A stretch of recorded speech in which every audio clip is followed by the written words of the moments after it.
Right now, we're facing a man-made disaster of global scale, our greatest threat in thousands of years, climate change.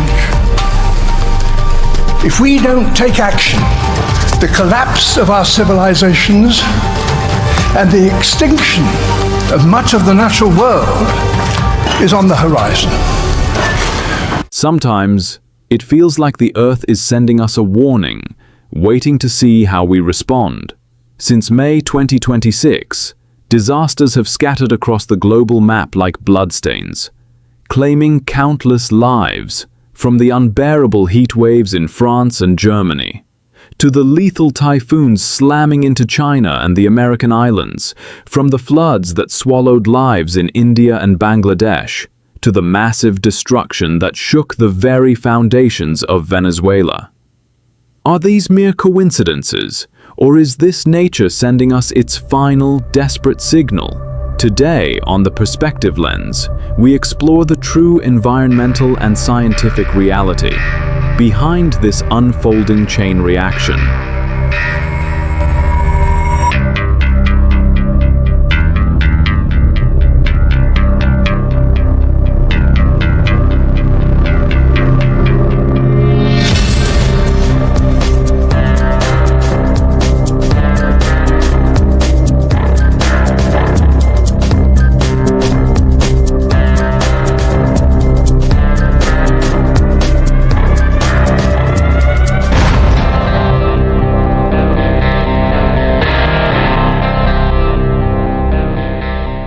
Europe is a continent accustomed to the cold. Typically, during the summer months of June, July, and August, temperatures range between 20 degrees Celsius and 30 degrees Celsius. But in June 2026, they faced a nightmare, as if the Earth's molten core had spilled onto the surface.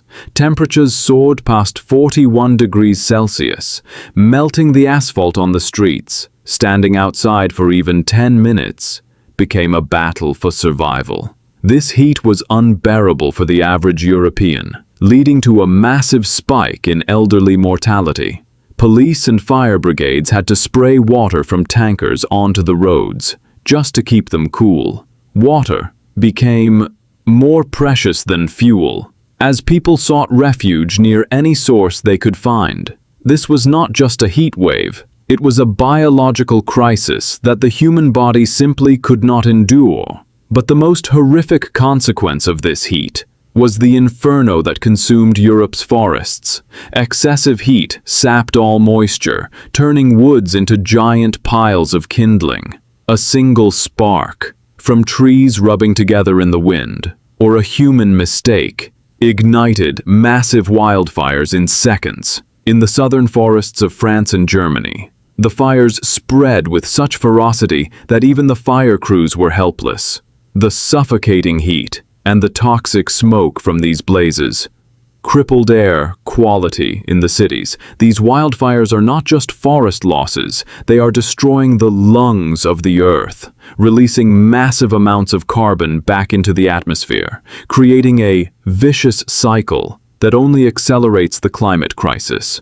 Far out in the Pacific Ocean, the Mariana Islands, a U.S. territory, were struck by a lethal blow in early July 2026 as Super Typhoon Bavi tore through the region. The sheer power of the wind was catastrophic. Within seconds, it uprooted massive trees and tore roofs off homes as if they were made of paper. The people of the Mariana Islands faced more than just wind. Power outages, the collapse of communication lines, and the severance of all transit left them completely isolated from the rest of the world. This event serves as a stark reminder of how helpless human technology remains in the face of nature's raw, untamed fury. Starting as a pressure depression in the San Marino region, it intensified into a full-scale typhoon by July 2026. Heading toward the Korean peninsula, it brought devastating impacts to northeast China and the low-lying areas of North Korea, with wind speeds peaking at 144 kilometers per hour. Bavi became the most powerful typhoon to strike China in recent times. The damage was immense. Severe flooding destroyed critical infrastructure, choked supply lines, and decimated agriculture. The government was forced to evacuate 1.7 million people. Thousands of homes, businesses, and properties were destroyed, and tragically, 39 lives were lost. But beyond the headlines, there was a dark, hidden side to this disaster. The force of the floods shattered farm fences, releasing thousands of venomous snakes and other animals into the streets. This was far more dangerous than we imagined. In the aftermath, the spread of disease and the terror of animal attacks forced people to remain barricaded in their homes. It is a chilling look at how natural disasters can dismantle the fabric of our daily lives. When hundreds of river basins overflowed in early July 2026, the scenic landscapes of India and Bangladesh turned into vast, watery graveyards. Millions of people left stranded on their rooftops, waiting for survival. But behind the floodwaters lurked a silent killer. As sewage systems and sanitation networks collapsed, drinking water sources became contaminated. The risk of waterborne diseases like cholera skyrocketed.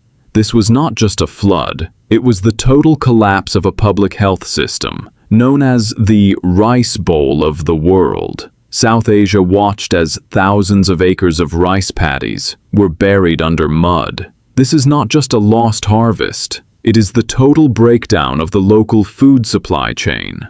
Experts warn that the destruction of these crops is a clear precursor to severe food inflation and a looming food crisis in the coming year. With the soil being washed away, fertile land is rapidly turning barren. The buildup of silt has altered river courses, meaning that even light rainfall could now trigger floods more destructive than the last. Ultimately, this devastation is not merely a natural disaster. It is the bitter consequence of disrupting the balance between man and nature. Even when the waters recede, the lingering disease and hunger will set South Asia's social and economic progress back by years. An earthquake is the most violent shock nature can inflict upon the earth. On June 24, 2026, Venezuela faced the most horrific geological disaster in decades. It began with two massive quakes, one after another. The first registered a magnitude of 7.2, followed immediately by a second, even more powerful tremor of 7.5. In the days that followed, over 30 aftershocks kept the ground trembling. Looking at Venezuelan geological history, this stands out as the most powerful and destructive event in the region in living memory. In La Guaira state, 80% of the urban infrastructure collapsed entirely. Beyond the falling buildings, the destruction of power grids and communication lines, crippled rescue missions, broken bridges, and blocked roads made it impossible to get food and water to those who had lost everything.